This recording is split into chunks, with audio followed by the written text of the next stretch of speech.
Well, now you're gonna have to buy it. It's a used gun. How can I sell a used gun? Hey! We're recording the podcast! Shut up!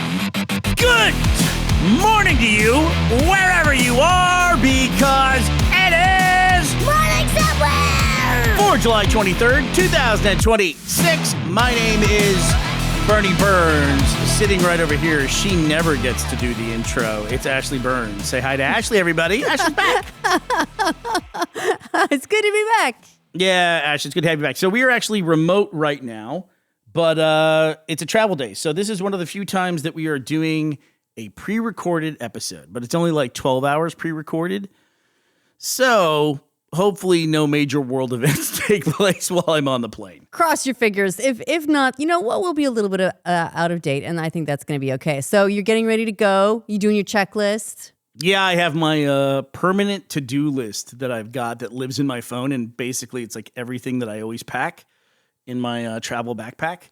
And then I just uncheck everything the day I'm leaving, and then just as I pack everything, I recheck it all. It is nice to have when you build those lists that you like. You know that if you work from this, you have the basics covered. Yeah, and it's like funny because there's some stuff that I used to carry all the time, like especially when I was doing the vlog, it goes back that far. And I just don't carry a lot of that stuff anymore. But I will say this, Ashley. I think probably one of the best things we have ever bought that has paid for itself in both money and in stress, probably 50 times over. What item would you think that is on a packing day? On a packing day? Packing cubes, because they're cheap and they would easily make themselves back. Hold on. A battery and a mobile charger. Luggage like charging cables. Scale. We bought I love the luggage scale. I don't know exactly how the luggage scale works, but I love the fact that like if you can lift the thing, first of all, you feel very strong. And secondly, it tells you like exactly how heavy it is. And you just go, yeah, it's close enough. This thing costs like $8 on Amazon. It's a little handheld thing. You like wrap it around the handle of your bag, your check bag, and you lift it up. And it tells you exactly how much it weighs. And up until I had this thing, I felt like I was always at that moment at the counter where I'm like, oh shit, do I want to pay $50 or do I want to like take 2 pounds of stuff out of this bag and put it in my backpack? Now I don't ever have to worry about that. Right. Like, am I going to be the person who has to like open and redo my packing like right here in the middle of everything? Or you can be like those guys who wear every item of clothing on them. They have like 18 layers. I feel like that has to cause health problems, right? Yeah. Like, if you wear like that many layers of clothes, are you going to have like circulation issues? Not to mention, you know, sometimes just like you get on a plane and it's been sitting on a hot tarmac or whatever. Like you, for example, you're leaving 108 degree weather to come home. That airplane, when you get on it, is going to be really hot. If you were wearing like 15 shirts, imagine how miserable that would be. That seems like a health issue waiting to happen. You know, Ashley, when I got in the car today, do you know what the temperature was in the car here in Austin? I'm not sure if I even want to know. I mean, it was not livable. What was it? That's always an inflated number, right? When you read the number on the dashboard of the car, the exterior temperature, it's like, it's always hotter. I think right? so. I feel like it bakes in the sun a little bit. And then like once you start driving and I don't know, the surface cools down or gets like fresh air or whatever, then it gets a little bit more accurate. At least in our car, I find that on a hot day, once I start driving, the temperature does tend to drop just a few degrees. 108 degrees Fahrenheit is what it was today when I got in the car. That's so gross. That is so gross. It was insane. We were at Academy because I was buying Teddy a new pair of shoes. He desperately needed a new pair of shoes. But when you're that age, you don't even think about that. I'm like, what are they? Wear different shoes. He goes, I don't have other shoes. And I'm like, we're going to get you a new pair of shoes. But it was 108 when we got in the car. And I would love to tell you what that is in Celsius. But I don't know what it is in Celsius because I don't need to know what that is in Celsius because there's nowhere in Europe that's 108 degrees, man. It was crazy. Well, I can tell you right now, that's 42 degrees. Wow, 42 degrees. That still doesn't do it justice, right? 42 degrees doesn't sound really quite doesn't. that bad. Yeah, 108, like I think that gives it the gravitas that it needs. But when I was in Academy, that's if you're not from America, Academy is like a sporting goods store. And that's relevant to the story because I was walking around, like we got Teddy some new shoes. And then, of course, I got myself some new shoes as well because I needed some as well. Did the soles of the shoes immediately like melt to the asphalt? Oh, no. They were fine. They were vulcanized. Because that seems like a real risk if you're running around in 108-degree weather. Yeah, I was just practicing for getting back to the little kids who always want to play the floor is lava. See, that's what I need. I need them around to tell me what's lava and what's not, Ashley. Well, good news. All of Austin is lava. You better get out. Little kids are excellent at identifying lava that adults never see. And I really appreciate that they warn us whenever there's lava. They do. And it's nice. Evie always goes, just go where I go. And so then we look like crazy people just following along in her mysterious little footsteps. But she keeps us safe. I'm glad I'm bringing this up because I was at the gun counter. We stopped by the gun counter because I wanted to take a photo. I always have to take a photo of handguns for sale and send it to the group chat back in Scotland. Like, hey, I'm at the store. Does anybody want anything while I'm here? I'll pick something up for you. And then all these guns. What do your friends think of that? Like, how do they respond? Is it just mystified that this is actually a thing? Are they convinced that it's all like some AI generated, like fake, couldn't possibly be real imagery? Well, the funny thing about it is the Academy is relevant to the story because one of the guys I was talking with didn't know that you didn't have to go to like a special government store to buy the gun. I'm like, dude, that's a counter in the back of like a JD Sport, which is a fitness store in Scotland. He's like, what? You can just walk into a regular store and buy them there? I go, yep. Imagine walking into Asda and being able to buy a gun. Let's see. What do I need? I need some avocados. I need to pick up some bread. And I think I'm also going to get myself a Magnum. Right, exactly. A 44 Magnum. But now, actually, I'm kind of worried I should jump in the shower because just going to the gun counter, and now I'm about to go on the plane. Do you worry that you're gonna like flag all the like all the sensors with, I don't know, you've got gunpowder on you or something? Have you been handling a lot of revolvers? No, I didn't handle anything, so I'm probably being paranoid, but I'm still going to do a full scrub down, right? Because I could get that little selection, the special screening where they rub your hands with the little tissue or whatever, and then they put it in the machine. I have a feeling that machine doesn't actually do anything. It's just there to scare you. But every single time I get the rub down, I'm always looking at the machine anxiously going, I haven't mysteriously been in contact with something terrible that I didn't know about, have I? When they do the little rub down on my hands, there's a moment where I go, that feels kind of nice. Well, it's not exactly the hot towel treatment, but it is nice. I feel like I'm getting a little take what you can get, right? If you're in the middle of security, it's nice to just get a little hand bath. Yeah, but it is a little awkward for the TSA agent when I go, It gets real weird when you start taking all your clothes off and they're like, sir, I didn't ask you to do that. And you're like, no, get this part. I can't reach my back. No, I'm comfortable. Yeah, I'm good with this. Well, actually, I hate to say this, but a lot of the stuff in our group chat today for topics is just like, we've talked so much about AI this week, and it feels like it's all AI stuff. Like Neil Blomkamp is making an AI movie? Yeah. No, I saw the Neil Blomkamp thing. That was, which is really kind of like weird and I guess disappointing for a lot of us who don't want to watch entirely AI generated movies. So Neil Blomkamp, the guy who made District 9, among other films, has just released, he put out like a 13-minute short film that was entirely made in Seed Dance 2.0. And I guess I don't know if this is marketing for this new AI studio that he started, or if Seed Dance is paying him a shit ton of money to ruin his entire reputation as a filmmaker by doing this short film. I'm not sure exactly what the story is there, but he basically put out a 13-minute short film that's entirely AI generated. Apparently he got like likeness or like imagery rights for the people in it, but then used AI and directed the entire thing via prompts and then put this thing out. And all anyone is saying is like, man, all I wanted was District 10. What is this shit? Right? But it's disappointing to see. So it's interesting that you say that because when I went to go look up his filmography, it's actually listed as a future film. District 10 is in pre-production or is in development, I mean, I don't know. It was being worked on. I believe he said in like 2021 that he was working on the script for it. But then 2 years later was like, I don't know if I even want to make this right now, maybe some point down the line. So I wouldn't put too much stock in its status as pre-production. It could be in the kind of pre-production that the BioShock movie is, right? Oh, yeah. Good point. Good point. At one point, where it's like, yeah, sure, but it's never coming out.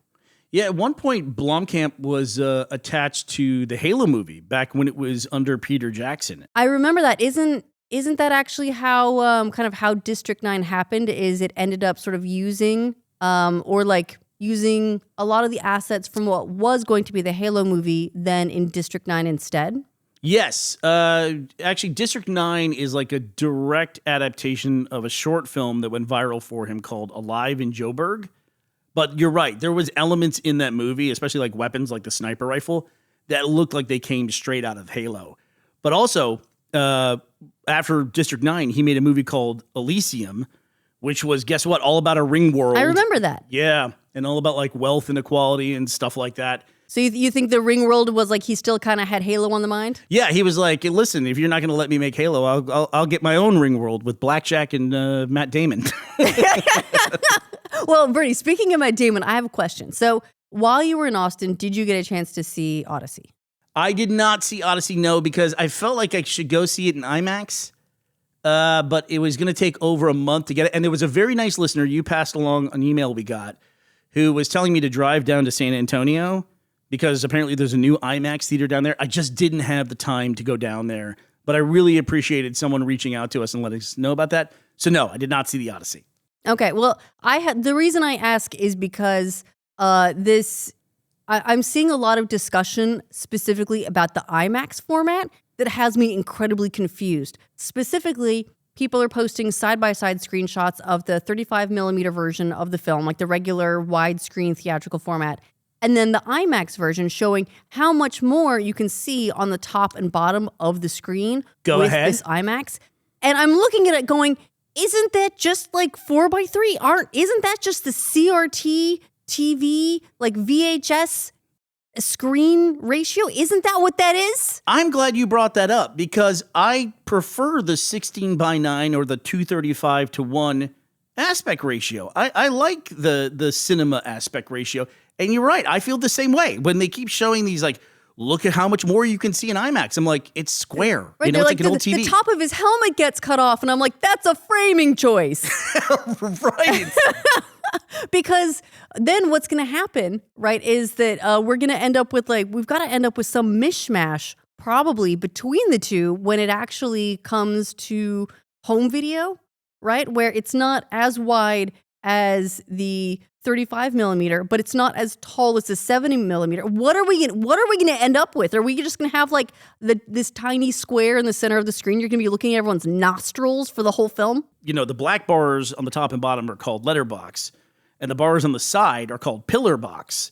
So we could have a pillar boxed version of the Odyssey for home video so that you can get, quote unquote, the IMAX aspect ratio, but really you're going back to TV to 4:3. It's so weird that it came back like that. I'm gonna bust out. I'm gonna watch. You know what I'm gonna do? I'm gonna get out an old CRT TV and I'm gonna pop in my 8K Blu-ray and watch it on that. Yeah, finally you can bust out the old Magnavox, your old black and white TV, and watch the Odyssey as it was truly intended to be seen. And I'm gonna turn it on and it's gonna ka-choo, and I'm gonna feel the static and go, that seems healthy. You know, it's funny too because this same week, Amazon has apparently announced that Prime Video is moving away from their ad-free offering. So now there'll just be ads. Well, sort of. They are still offering an ad-free, but they're not calling it ad-free anymore. It's like, this is the one that's going to have like 4K. And if you want to download video, then it's going to be this one. And it's going to have, if you want to have like more than one person on your account watching at a time, it's going to be this one. So you basically have to get this premium package, which they're not calling the ad-free tier, but is going to become the only tier that's ad-free. And they're otherwise removing the ad-freeness from Prime Video. So what's the ad-free tier if I subscribe to it? What do I get now? I get what I used to get, but I get it with ads now. Yeah, basically. And then if you want to get the upgrade and do the ad free, then it's like, congratulations, you can do the downloads and all that stuff. So it's just the price, I guess, is going up for this new tier based on what I'm paying today. Yeah, they're calling it the ultra tier, and I think they're charging like $20 a month for it. $20 a month. I wonder if you project this stuff out far enough with like AI and everything, there's going to be a point where it's cheaper to make movies than it is to watch movies. Right. Well, I guess the great news is Neil Blomkamp has basically given everyone like the thumbs up to just go ahead and make their own version of District 10. I guess so. Yeah, I even read this article Maybe about... someone will contract his AI studio to make District 10. I read the best comment too about this ad-free tier going away or changing on Prime Video. The top comment was someone just saying, somehow television returns.